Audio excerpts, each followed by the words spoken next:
ورحمة الله وبركاته.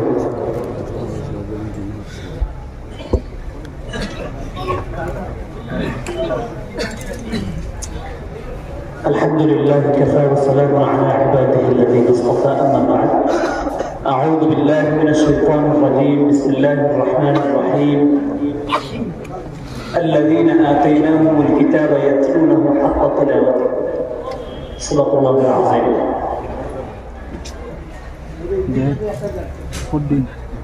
সম্মানিত আমার আসাতিজায়ে কেরাম এবং সামনে বসা মুরব্বিয়ানে আযম, যুবক ভাই, আমি সর্বপ্রথম অনুরোধ করব, আমরা যে ভাই হল দাঁড়িয়ে আছেন আপনারা দয়া করে বই দিতে, কারণ এটা কোনো সাপ খেলা নয়।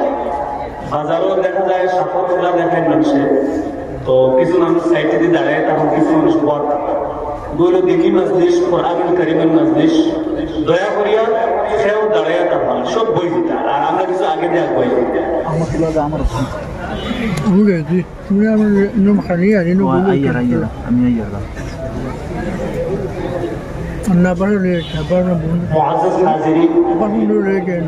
আল্লাহ পাক রব্বুল আলামিনের অসংখ্য শুকরিয়া আদায় করি যে আল্লাহ পাক রব্বুল আলামিন আমাদের এক দিনই মজলিস করার সুযোগ করিয়া দিয়েছে। এই সময় অনেক মানুষ আলহামদুলিল্লাহ আমরা সুস্থ আছি, অনেক মানুষ অসুস্থতায় হসপিটাল বা গাড়ি করে আসেন। আল্লাহ পাক রব্বুল আলামিন আমাদের পরিপূর্ণ সুস্থতার সাথে রাখছেন এবং দিনই বরকতময় একটি মজলিস করার তৌফিক দিয়েছেন। আসলে আমার সম্মানিত উস্তাদের সামনে রাখিয়া আমি কোনো আলোচনা করতাম না বা আলোচক নাই। আমি আমারে হুজুরও কইছেন, যেহেতু আমি তিলাওয়াত করি আর এই মাদ্রাসাতে আমি হিফজও পড়েছি, আলিমানাও পড়েছি, শুধুমাত্র কোরআন তিলাওয়াত শুনাইলাম আর আপনারা শুনিয়া মনে মনে কইলাম না, খুব লম্বা টান কোন দিলাম, খুব ভালো লাগছে, বাস ওটার মধ্যে সীমাবদ্ধ থাকলো। প্রতিটি হুজুরে আমরা কইছেন কোরআন আর ফজিলত সম্পর্কে দুই চারটা মাগিতাম, এর বাজার তিলাওয়াত করতাম। হুজুরের আদেশ মানতে গিয়ে আমি দুই চারটা কথা বললাম। দেখো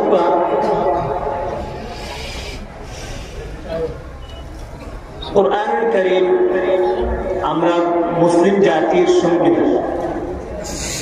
যে কোরআনুল কারীম যে লাইনে আঁকড়ে ধরছে, অর্থাৎ বিশেষ করিয়া যদি কোন আওয়াম মানুষ কোরআন এবং হাদিসের যে আদেশ নিষেধ আছে, উলামায়ে কেরামের কাছ থেকে বুনিয়াদ যে আদেশ নিষেধ গুলা বুনিয়াদ যদি কেউ আমল করে, তার দুনিয়ার কামিয়াব আখিরাত হবে। এবং বিশেষ করিয়া ফর এক্সাম্পল আমি ও মাদ্রাসা আমার ইবতেদা থেকে শুরু করিয়া প্রায় 6 থেকে 7 বছর মাদ্রাসা পড়াশোনা করছি আলহামদুলিল্লাহ। আমার আসাতিজায়ে কেরামগুলোর কাছ থেকে আমার বুনিয়াদ কোন থেকে আমার স্টার্ট। তো ও মাদ্রাসা আমি পড়ার কারণে আমি বিভিন্ন জায়গা গিয়া বিভিন্ন ইন্টারভিউ বা বিভিন্ন জায়গা আলহামদুলিল্লাহ আমার আল্লাহ পাক রব্বুল আলামিন কামিয়াব করছেন আপনাদের দোয়ায়। তো আমি মাদ্রাসা সম্পৃক্ত এবং কোরআন সম্পৃক্ত 2-3টা কথা কই আমি ইনশাআল্লাহ কোরআনুল কারীমের তিলাওয়াত করব। দেখো কোরআনুল কারীমের তিলাওয়াত আমরা কারি সাহেবের মুখ থেকে শুনি। তিলাওয়াতের মূলত ধরন আছে 3টা। একটা হলো কারি সাহেব খুব ধীরে ধীরে লম্বা শ্বাসে তিলাওয়াত করা, এটা হলো একটা পদ্ধতি তিলাওয়াত।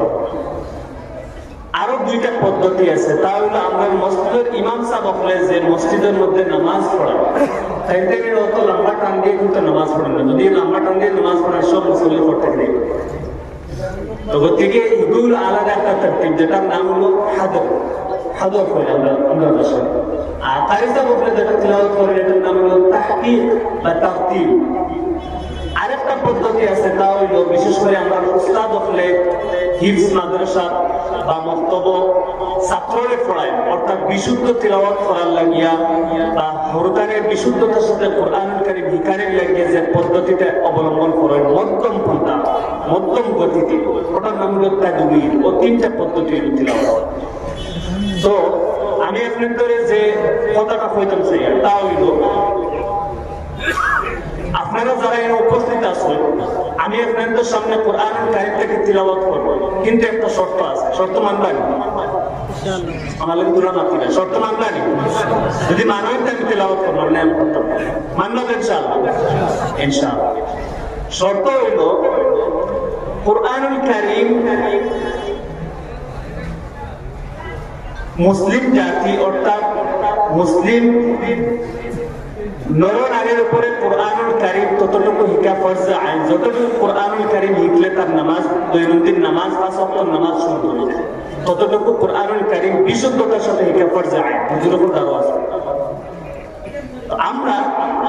আমরা যারা যুবক ভাই হল আছি, মুরব্বী হল আছি, আমরা কুরআনুল কারীম শিখার দায়িত্ব দিলাই আমরা হাবিজে বকলর উপরে, ইমাম সাহেব তাই মসজিদের মধ্যে নামাজ পড়ায়, আমরা গিয়া পরে ইফতেদা করে নামাজ পড়ি, বাস এটা আমরা কুরআনুল কারীম শুদ্ধ করে শিখার কোনো প্রয়োজনীয়তা নাই। দেখো আমরা তো সবসময় জামাতের সাথে নামাজ পড়তে পারি না, মাঝে মধ্যে মিস হয়, বলো না?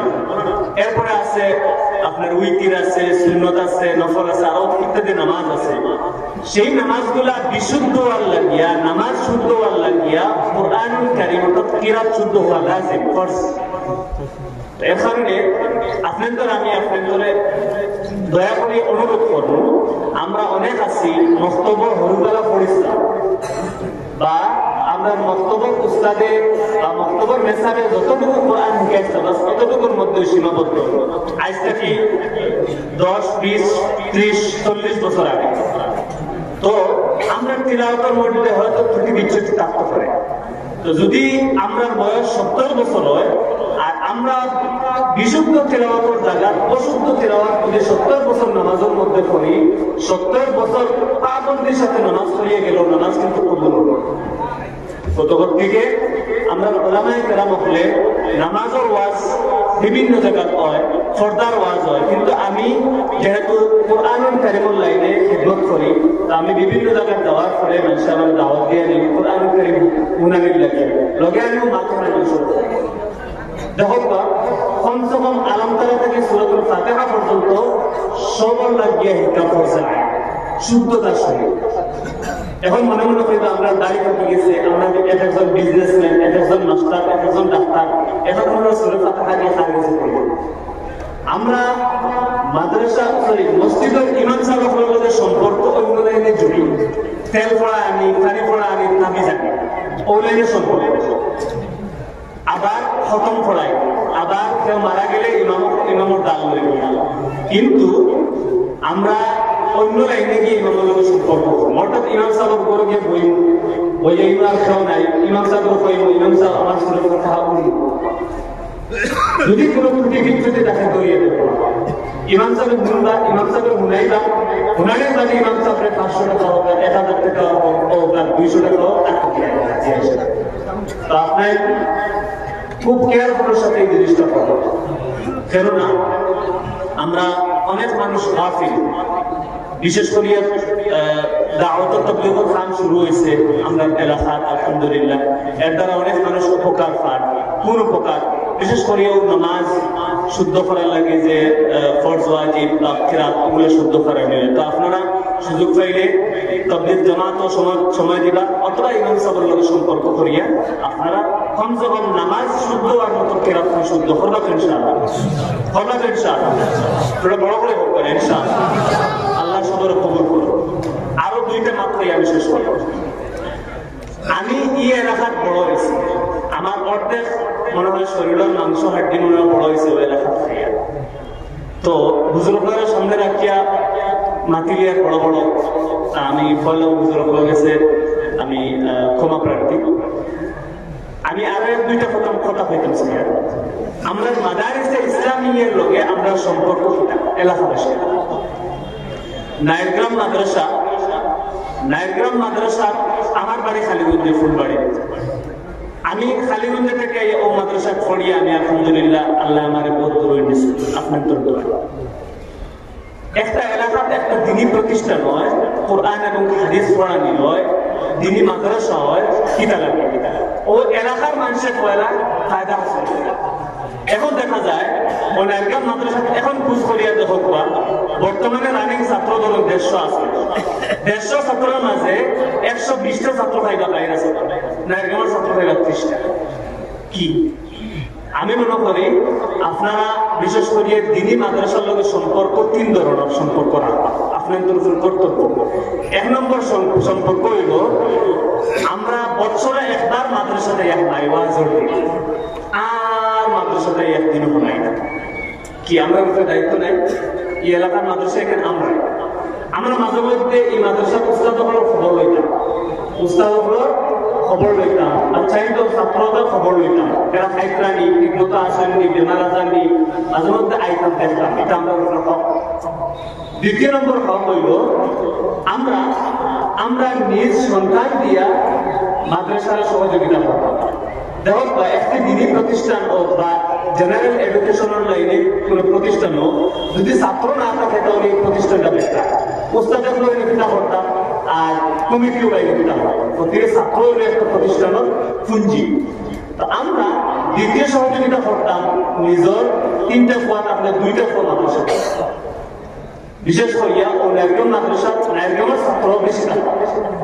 আপনারা ইনশাআল্লাহ নিজ জায়গা থেকে চেষ্টা করবো আপনার তো বাচ্চাই করে আপনারা মাদ্রাসার লগে সম্পর্ক জোড়া এবং মাদ্রাসা পড়তে করবো। ও এর লাগে আমি মিলাই আলোচনা করছি।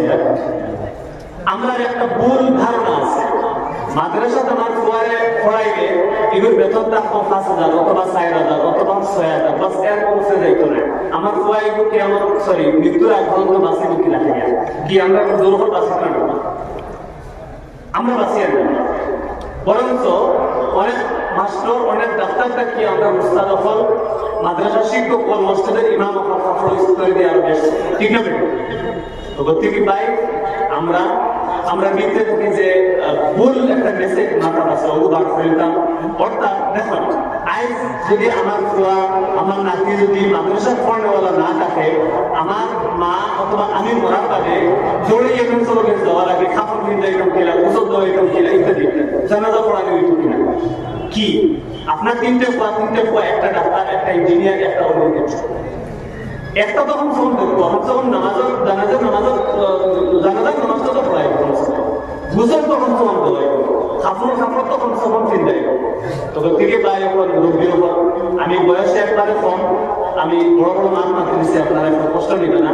বাস্তব কথা যেগুলো আমি আপনার সঙ্গে উপস্থাপন করলাম। তো 2 নম্বর পয়েন্ট হইল দিনী মাদ্রাসার লগে আপনাদের সম্পর্ক রাখবা বাচ্চাই দিয়া। ইনশাআল্লাহ আমি আপনাদের কাছে অনুরোধ করবো নারীগঞ্জ মাদ্রাসার 150 ছাত্র হইলে 100 ছাত্র নারীগঞ্জ হইবে ইনশাআল্লাহ পারবেন? ইনশাআল্লাহ। মনে হয় যে এটা তো প্রয়োজন ঠিক আছে, কিন্তু এটা তো মানে প্রতিফলিত করা বহুত মুশকিল। আমার ফুয়া ডাক্তার বানাইতাম, আমার ফুয়া ইঞ্জিনিয়ার বানাইতাম, আমার ফুয়া জেনারেল এডুকেশন বহুত পড়াশোনা করাইতাম। হ্যাঁ, এখন আলহামদুলিল্লাহ আমাদের মাদারিসে ইসলামিয়ার মধ্যেও জেনারেল এডুকেশন অর্থাৎ জেনারেল পড়াশোনা করা হয়। প্রত্যেকে আপনার নিঃসন্দেহে মাদারিসে ইসলামিয়ার মধ্যে দেখলাম দিনও শিখিব আখিরাত দুনিয়াও শিখিব। 3 নম্বর আর একটা সম্পর্ক রাখা লাগবে আপনাদের মাদ্রাসার লগে। অর্থাৎ দেখো এই মাদ্রাসাগুলো কওমি মাদ্রাসা, এই মাদ্রাসা আমরা আসাম সরকার হোক আর সেন্ট্রাল সরকার হোক কোন টাকা এই মাদ্রাসা দেয় না। আমরা আপনাদের কাছ থেকে 1 টাকা 2 টাকা করিয়া কালেকশন করে এই মাদারিসে ইসলামী এগুলো জিন্দা আছে বুঝছেন। তা আপনারা 3 নম্বর ফিকির করবা এটা মাদ্রাসার লোকে মালি সাপোর্ট দিতা, অর্থাৎ টাকা পয়সা দিয়ে সর্বাঙ্গীন সহযোগিতা করবা। খরচা না করা তো অত বড় মাদ্রাসা তাই হইল না। বা আমি এলাকাটা আসতাম জানি আলহামদুলিল্লাহ নারীগঞ্জ এলাকার মানুষ যে সালে আহমদ সাবর আব্বা মারা গেছে আল্লাহ মাফিরাত। তো আমি আপনাদের অনুরোধ করবো মাদ্রাসার লোকে অর্থাৎ মালি সাপোর্ট করতাম।